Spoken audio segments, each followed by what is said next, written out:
My name's Arthur. You set me up for that one, Stan. I think it's a good idea to just have people come up, because if we can eventually get every one of you up here, you will understand what each one of us feels up here when we're preaching. Even though we do it constantly over and over again, for some reason every single time we're getting ready to come up here, there's something going on right here. You know, you're nervous, especially with this topic. But we are going through the Song of Songs series. I hope you guys are enjoying it. As you guys know, if you've been here, we went through attraction, deepening, and then the wedding and the wedding night. And today we're talking about conflict. And I thought, what better way to start my sermon than to introduce a personal story. No, I'm not going to be talking about the conflicts that I have in my family. There's no conflicts. It's perfect. It is a beautiful marriage. But on my wedding day, it was an amazing day. It was cool to see a bunch of youth fly out to Portland to support me, my wife, our decision to get married. A lot of my family was there, friends, and we had the ceremony, we had the reception, and at the end of the reception we wanted to do sparklers. And my cousin took a photo of us, and he DM'd me, and he sent me that photo. I don't remember if he DM'd me or if he posted it, but he captioned it and he said, "Cuffed for life." And as we were prepping for our wedding and going through these series, the pastors always told us that this is a forever deal. You know, you're together. You know, and as you're going through that, maybe something's fly over your head. You're in this stage where you're like, man, I love this person. I want to be with her, and you don't really let that settle in. But then it's the wedding day. We already got our wedding bands on, you know, and I read this message, and it hits, and I'm like, not in a bad way, not in a bad way.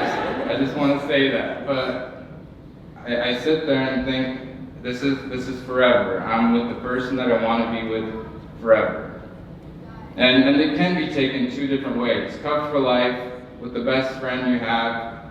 You're on one path, you're walking together. Or it can be taken the wrong way, and some people do have it like this, where you're cuffed for life and it sucks. It's prison.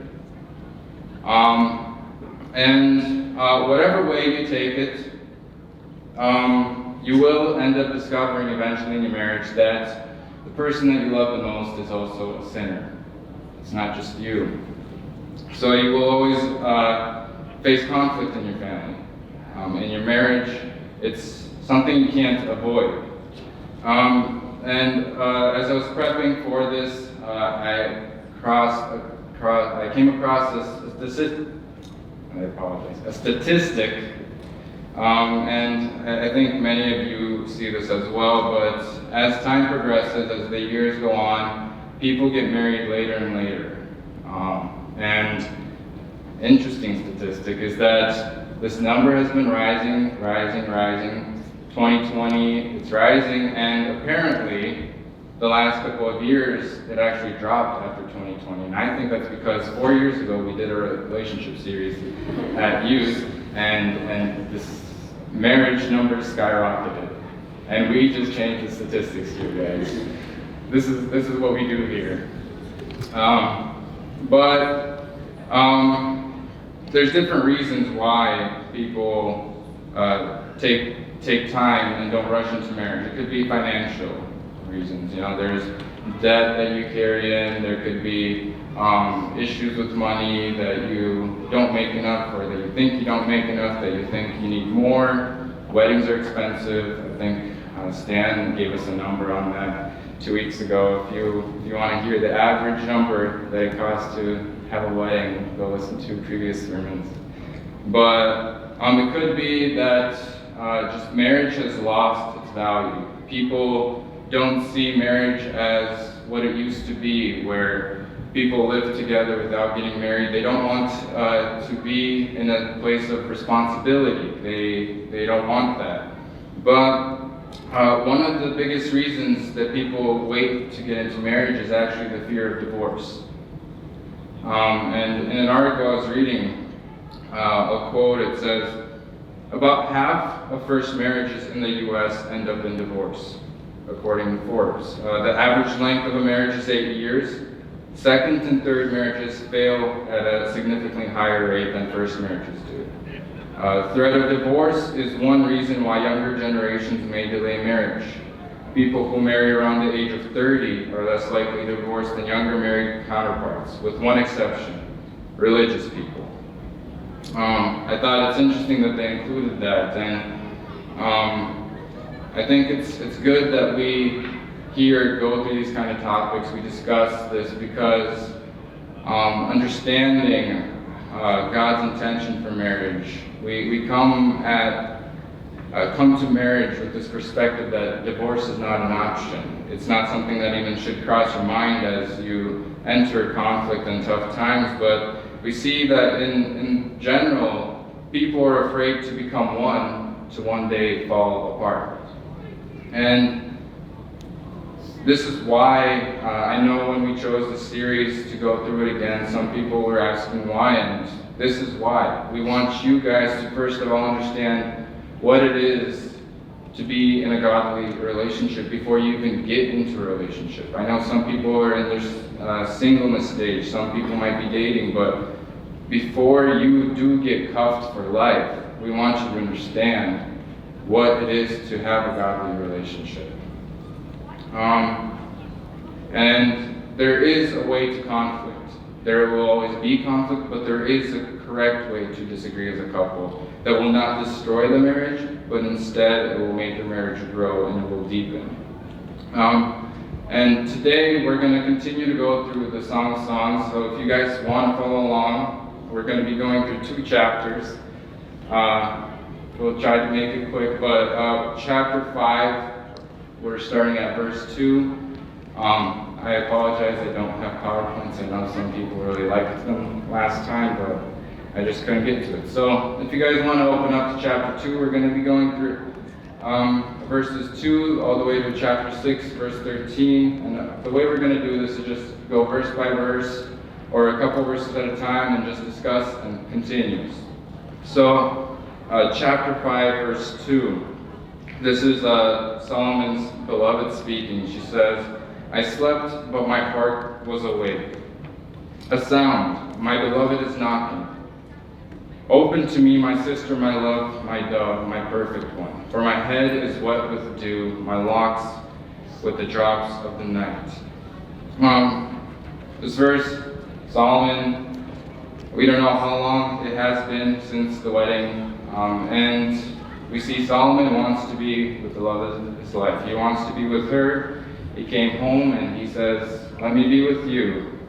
And her response is verse 3. She says, I had put off my garment. How could I put it on? I had bathed my feet. How could I soil them? So one way to say this is he got shut down. And it's not that she's saying it's been an exhausting day. What she's saying is, Solomon, meeting your needs would be a hassle for me. It's not worth it for me. And chapter 5, verse 2, 3 is the first time in the book of Song of Songs that we see a time of conflict, a time of disagreement, or a time where they're out of sync. Usually we were reading the first 4 chapters where it's Solomon says something to her and she responds, and it's this beautiful poetry where it's going back and forth and they're just building off of each other. And here we see Solomon start it off again, and then she just goes the opposite direction and shuts him down. And this will happen. And you guys will run into disagreements in marriage. And 5 places where you're most likely to run into these kind of difficulties are communication. How are we going to communicate? How do we address certain things? Both of you come from different families. For some people, they just say one thing to their parents and they get it. For others, they have to explain things. And you two coming together, you guys have to figure out how do you communicate through certain topics, and what do you say on that? Second thing is in-laws. You now will have a mom and a dad and another mom and a dad, and you're going to have to figure out whose house are we going to on Christmas. I don't have that problem, but many of you will have that problem. But we get married and we have to figure out, do we go there for the whole day or do we split it? You know, it might not seem like a big issue, but for some people it's going to be an issue, and you guys are going to have to work through it and get through it. Third one of the biggest ones is money. How do we spend it? Why do we spend it? You get married and you have, especially if both are working, you got a bigger flow of income. I know for us, as I got married, I saw more money coming in, and me coming from a financial background, you would think I would try to be a little more careful, but in the beginning I started spending a little more, and then I realized, Arthur, slow down. This is, you got bills to pay now, you got two people to take care of, so you got to figure out, how are we going to spend our money? Do I just work and the wife stays home, or do we both work? When you got kids start coming, you might be used to a more lavish lifestyle. Boys, I know you're not shopping at Walmart and Target for toys anymore, you're shopping at Home Depot and dealerships.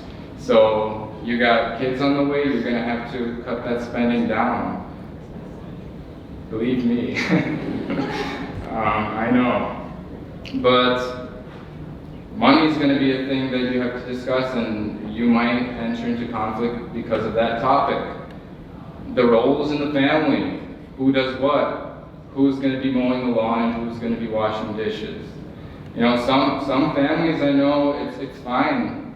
It's fine if the husband wants to cook and the wife does other things, or if it's the other way around. But you got to figure that out, who's going to do the cooking, because if both of you come home and there's no dinner ready, there might be some conflict, especially from the men's side. I know they're usually the ones that are very hungry. But just the roles in the family. What are your expectations? What does the other person expect from you in the family? What do they want you to do? That might be the roles that I just addressed, but then there's also roles that you have to acknowledge, and as a man, you are the one that leads your family in the spiritual sense as well. You gotta pastor your family, shepherd your family, and if you're not doing that, your wife could address that. You can get into conflict on that as well. And then the fifth is the kids. How many? When? Again, both of you are going to be coming from two different families, two different perspectives, and you might think it's fine to figure that out later, but once you come across that topic, you might realize that you're not on the same page, and there could be conflict that arises because of that. So whatever topic it is, whatever the conflict is, it's inevitable. It's going to happen. Don't think that you're going to get into marriage and you're going to be that one couple that never gets into an argument. And when I'm saying conflict, I'm obviously saying it in a way that it's not necessarily where you're just fighting and yelling at each other. Conflict is just, when I use that word, it's where your opinions, your views, your values, or other things don't align with the other person. Because in conflict, it doesn't necessarily mean that you are going to be fighting. The problem is that in conflict, the minute that your marriage, or that you get selfish in the conflict, your marriage becomes, it gets into trouble. You're more focused on me, myself and I, rather than us, or us as one. And oftentimes it is very difficult to see selfishness in ourselves, but we tend to be very quick to see it in other people. When it's more convenient for us, when it's better for us, when we want to do it, we want to buy it, it's not selfish, we're just treating ourselves. We deserve it. But when another person is doing the same thing, we call it the selfishness. And when you're in a conflict and you start shielding yourself and throwing arguments against the person, that's when your marriage is in trouble. So how do you respond to that on the receiving end? We're going to go verses 4 through 5. My beloved put his hand to the latch, and my heart was thrilled within me. I rose to open to my beloved, and my hands dripped with myrrh, my fingers with liquid myrrh on the handles of the bolt. So what is Solomon's reaction as we read, as he gets shut down? What does he do?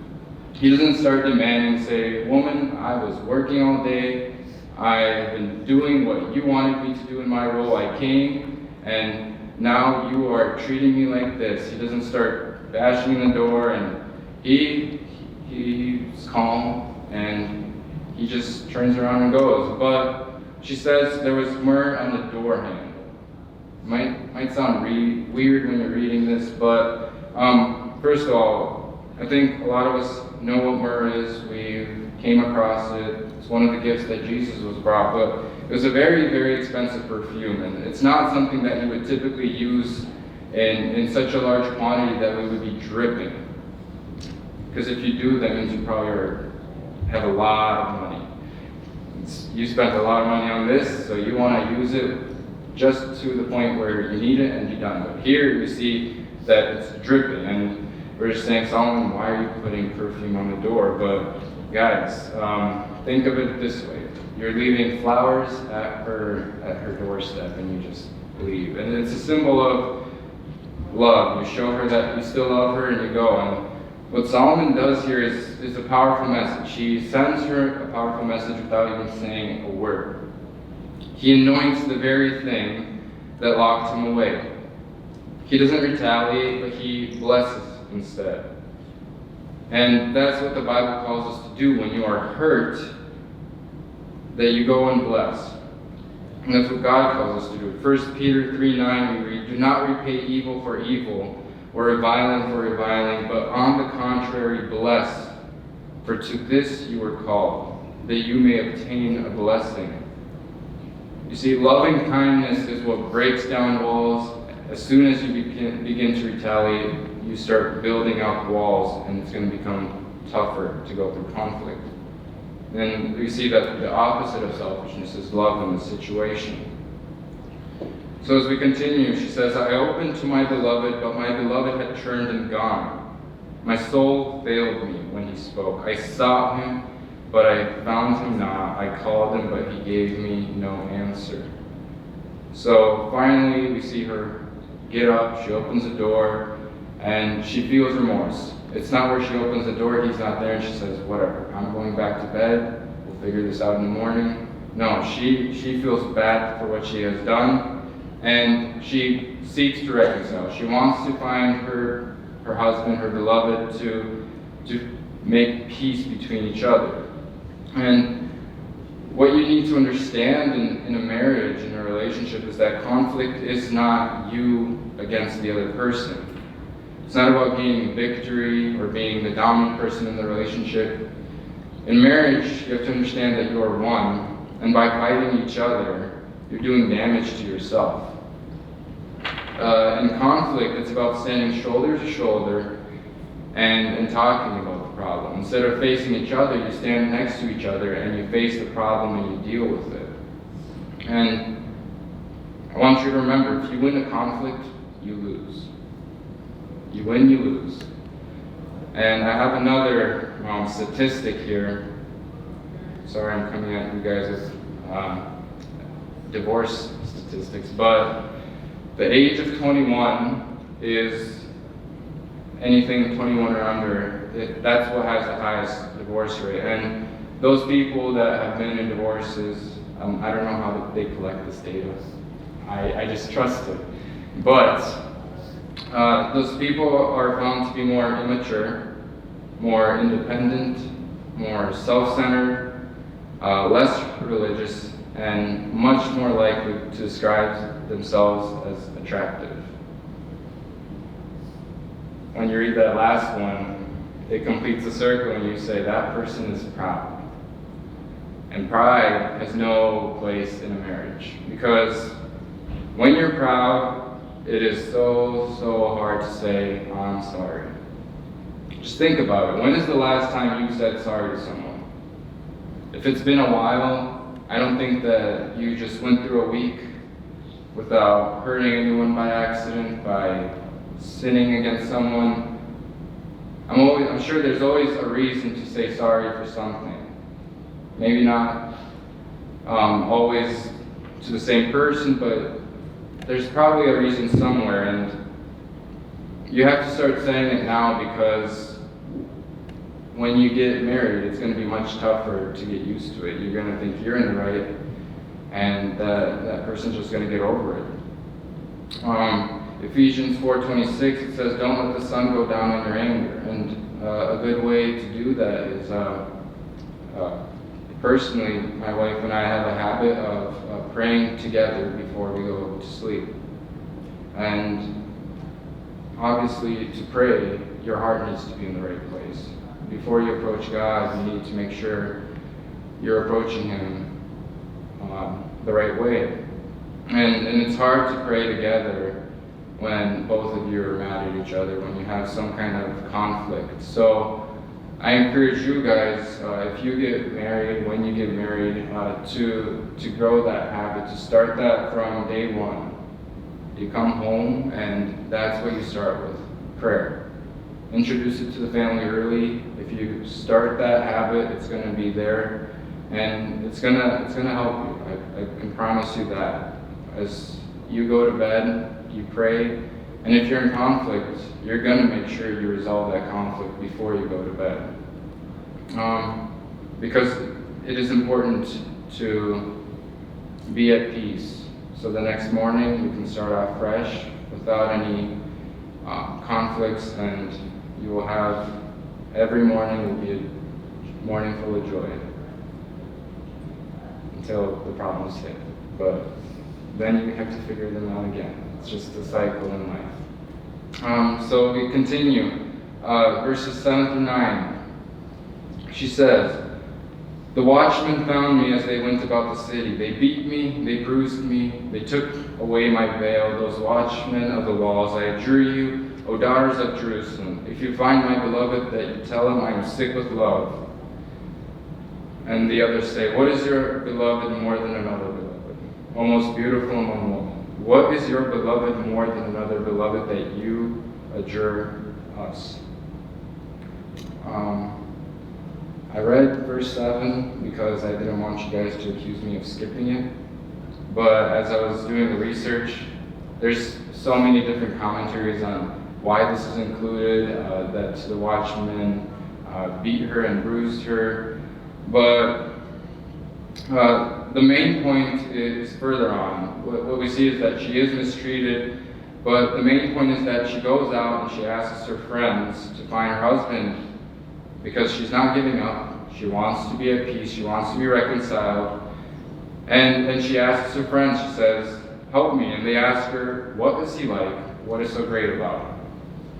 And this is where it can get dangerous, because you got to make sure your emotions are in the right place, because then we read her response. She says, "My beloved is radiant and ruddy, distinguished among 10,000. His head is the finest gold.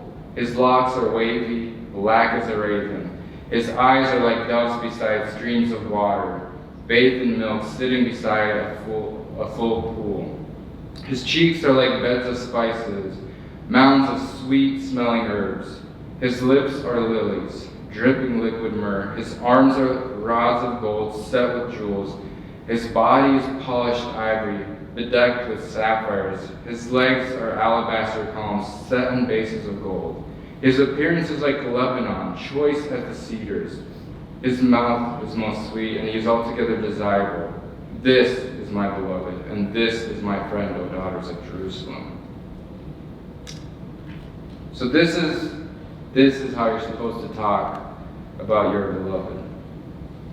When I read this, the picture that I have drawn in my head of Solomon, I'm like, man, this guy must have been one amazing guy.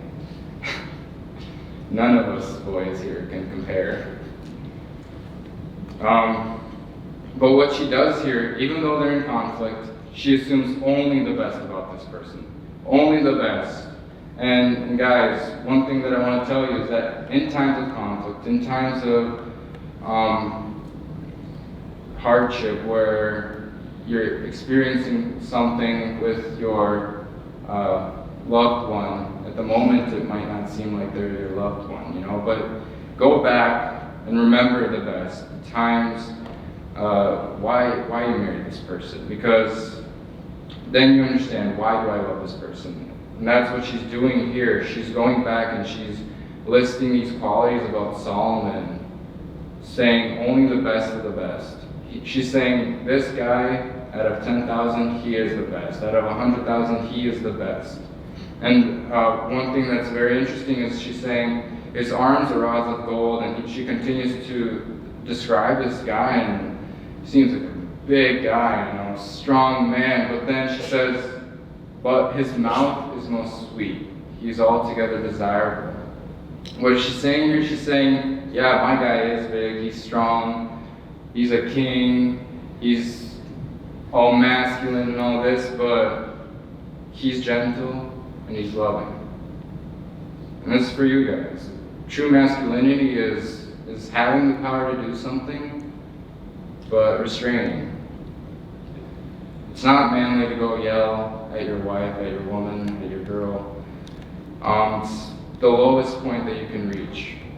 Thinking that you're so masculine that you gotta assert your dominance. Yes, God created us, men and women, differently. And men are created more big, masculine. We have very loud vocal cords, but you have to restrain. You have to be gentle, and that's what she's saying here. She says, my guy will never do this to me. He is masculine, but what makes his masculinity is that he's gentle with me. And you guys have to be careful with how you present your husband or your future wife, because here they're in conflict, but she doesn't go off and say, daughters of Jerusalem, this guy, I was ready to go to sleep.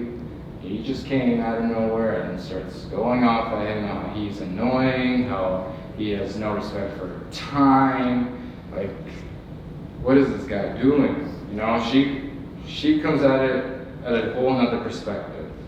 She's not talking bad behind his back. What she does instead is raises him up in her speech. And girls, never ever put your husband down, because what you need to understand is that you guys are, it's like a war. Hold up. Let me finish my point. You and your husband, you are standing back to back, and in many wars, when you stand back to back, the person that's behind you is the person that you trust the most. And in a marriage, your husband or your wife, with you, they're the most vulnerable. You probably know more about them than the parents do now. You know everything about their past, their present, and probably their future plans.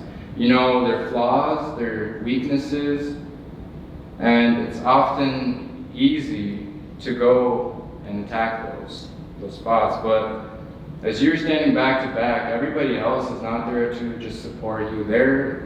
The world's there to destroy the marriage, and that's what Satan's there to do. And if you just start talking bad about your husband or your wife, it's like standing back to back, and you know that person is trusting you with their life, and you turn around and you stab them. And then you say, well, at least I got some sympathy, some recognition from people. Maybe I made my friends laugh. But what you don't understand is that maybe some of you think that this never happens, Arthur, but I've seen this myself, where I've been talking with people in conversations, and one of the people out of the married couple says something, and they don't even think about it. They just say it, they think it's funny, they think it's appropriate to bring up in a relationship, but if you look at the other person, they're hurt.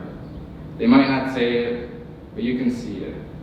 About when you're in a marriage, when you're in a relationship, you have to build your partner up, whether it's your husband or wife. You have to make him look like this beloved person is making her husband look. The best of the best. And the reason I was addressing the ladies more is because another article I was reading is saying, for men, respect is more important, or is the most important element in any relationship.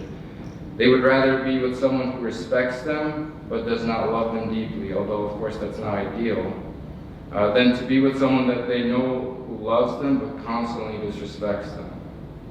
And what's interesting is this article is not a Christian article, but people are seeing this in the world, and that's part of God's design. If you guys do end up finding the person you love and you start marriage counseling, I'm sure you're going to get taken through Ephesians 5.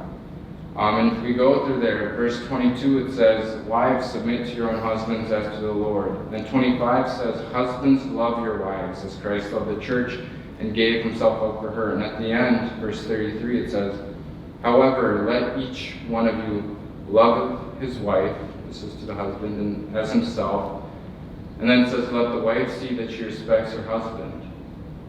So for ladies, it's important for them to feel loved and appreciated.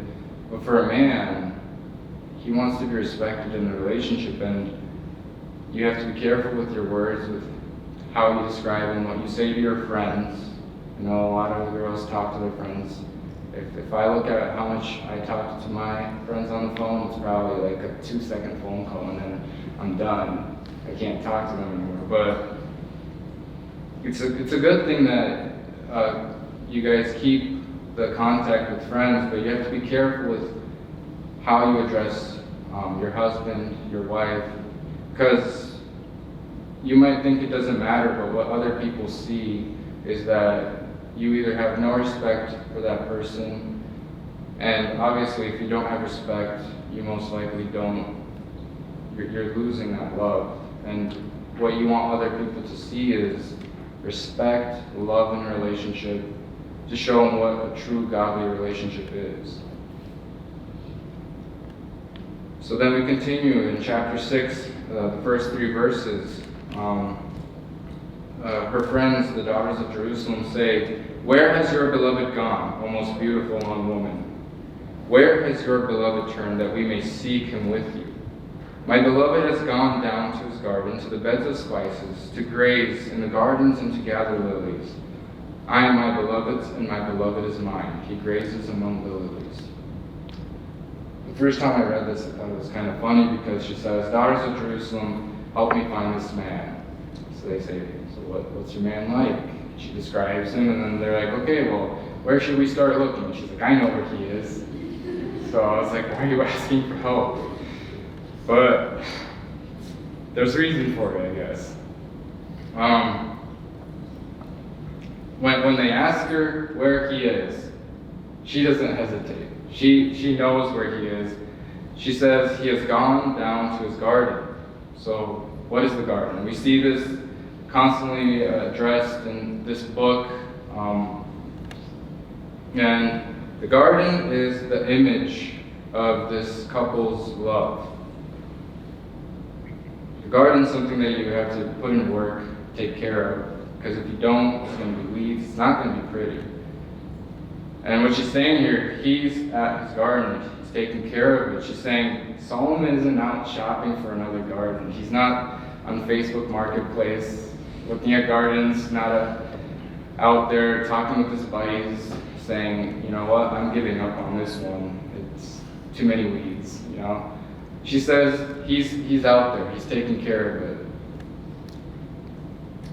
When you get in a rough spot in a relationship, when you hit conflict, it's not an option to give up. Like I was saying in the beginning, divorce should not even be a word that you have in your dictionary when you get married.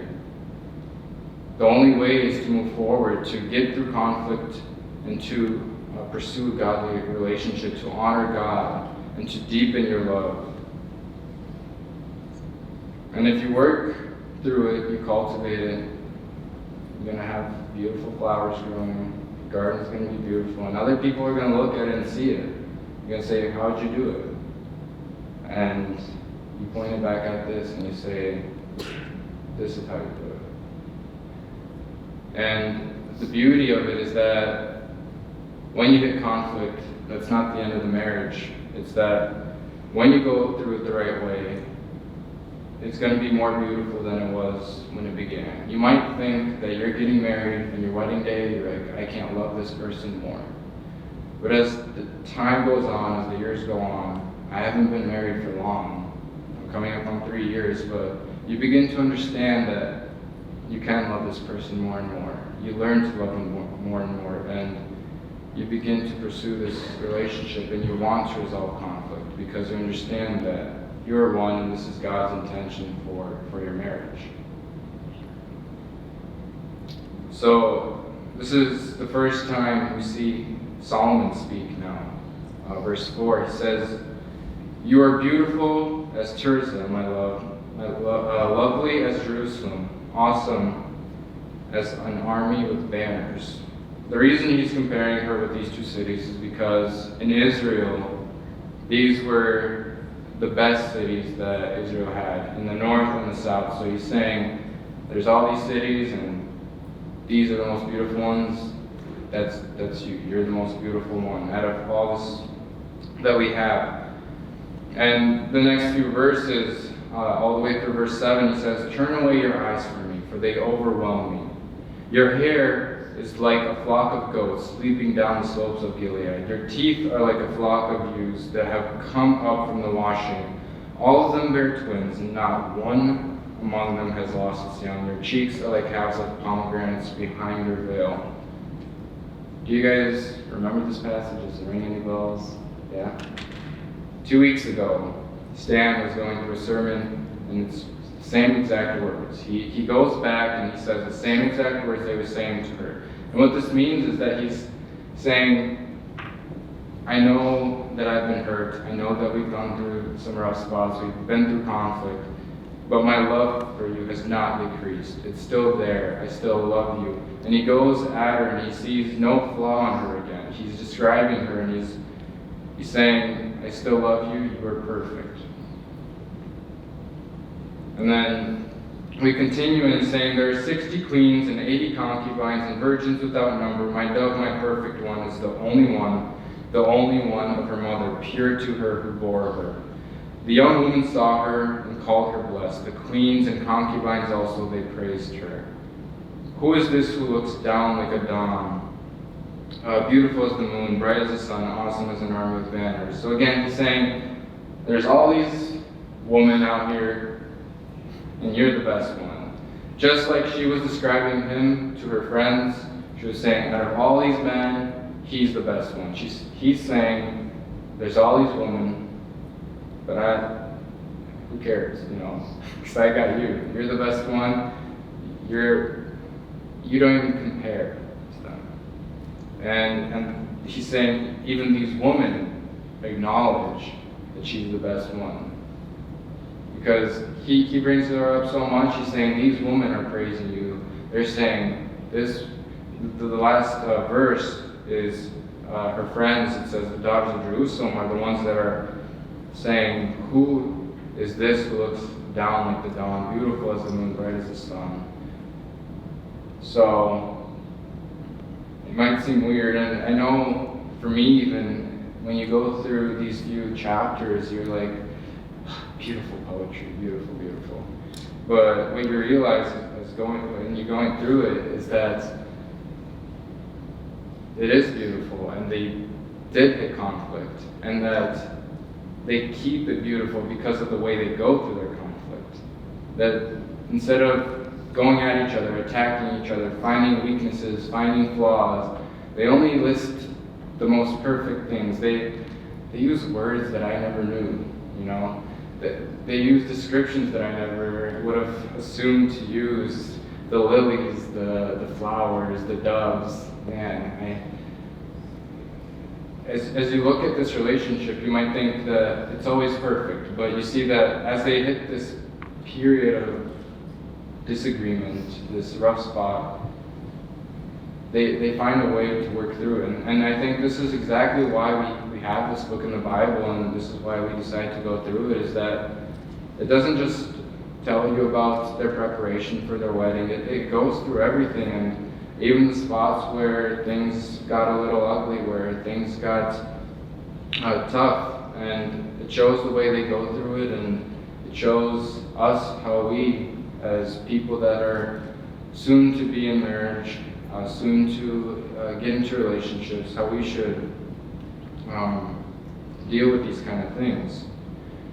And then the last few verses, 11 through 12, we read, I went down to the nut orchard to look at the blossoms of the valley, to see whether the vines had budded, whether the pomegranates were in bloom.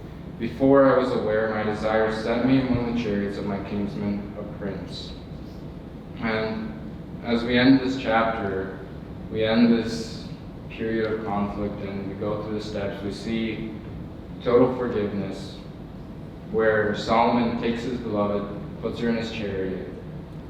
And I think it's a beautiful way to end this chapter. It's like watching a movie, and every movie has its ups and downs, but it always has this beautiful ending where this couple runs off into the sunset and everything's perfect. And the book's not done.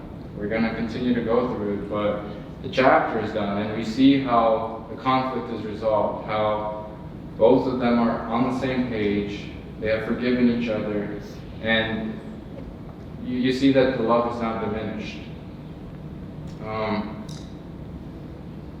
And working through conflict together will grow your relationship. Conflict is not something that you're going to be able to run away. It's something that you're going to have to face together, and it will deepen your marriage and your love towards one another. A quote that I like by Ben Stewart, he says, what do you do when a well runs dry?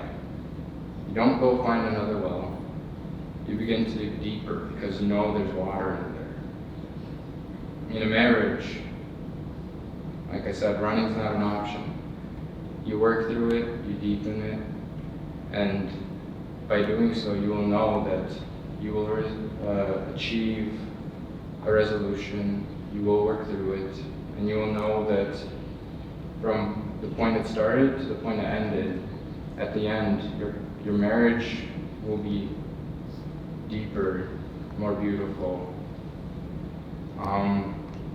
And our Bible study is going through Romans, and we just went through Romans 12, and it ends in a way where Paul is talking to the church, and he's saying, if your enemy is hungry, feed him.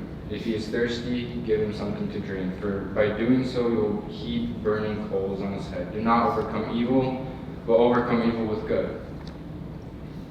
Might not seem like your wife or your husband is your enemy, but when things get heated, it might seem like it sometimes. And it doesn't matter where the conflict is, whether it's you and your friend, whether it's you and your wife, you and your husband, you and your parents, siblings, whatever it is. And this is another reason we want to go through this, is because you have to start now.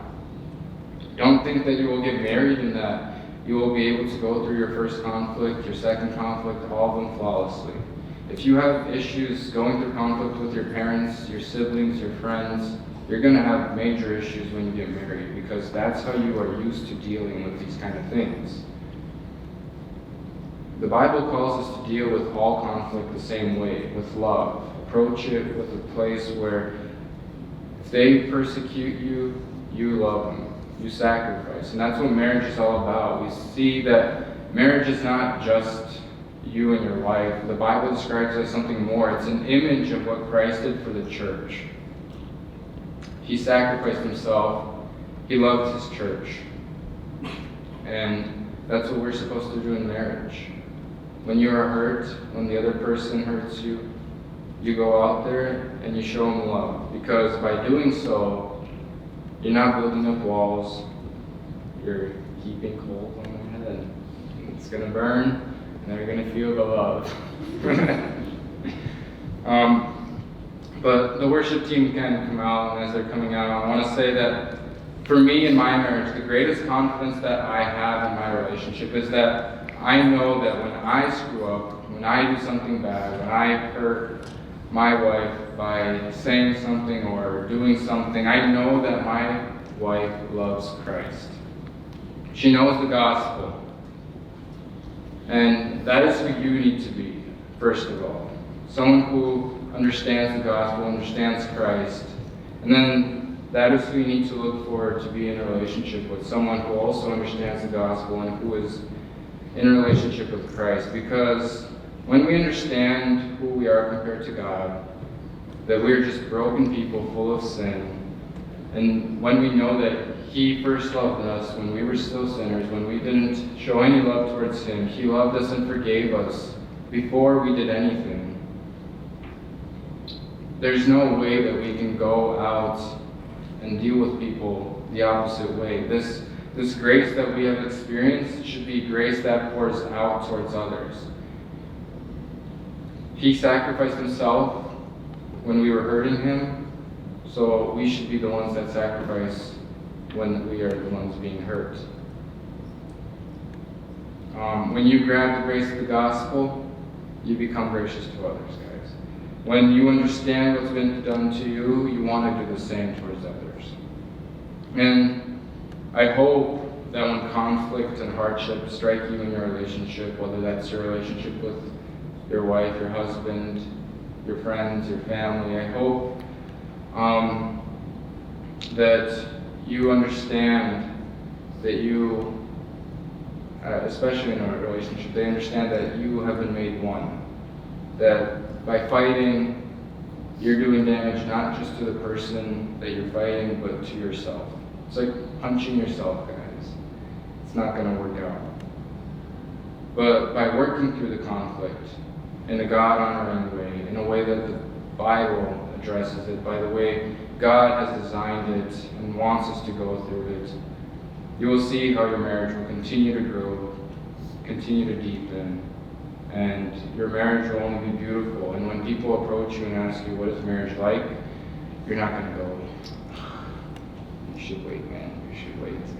You're going to say, it is beautiful. When you find the one, do it. Get married. It is God's design for mankind. He made it beautiful, and sin is what destroys it. Sin is what makes it ugly. And when we let sin take over, that's why other people get divorced. That's why other people look down upon marriage. But God wants us to do it otherwise. He wants us to make marriage look beautiful. He wants us to show grace. Because, like I said, you will get into conflict. There will be times where you get into hardship. But by going through it, people will still see how your marriage grows and flourishes.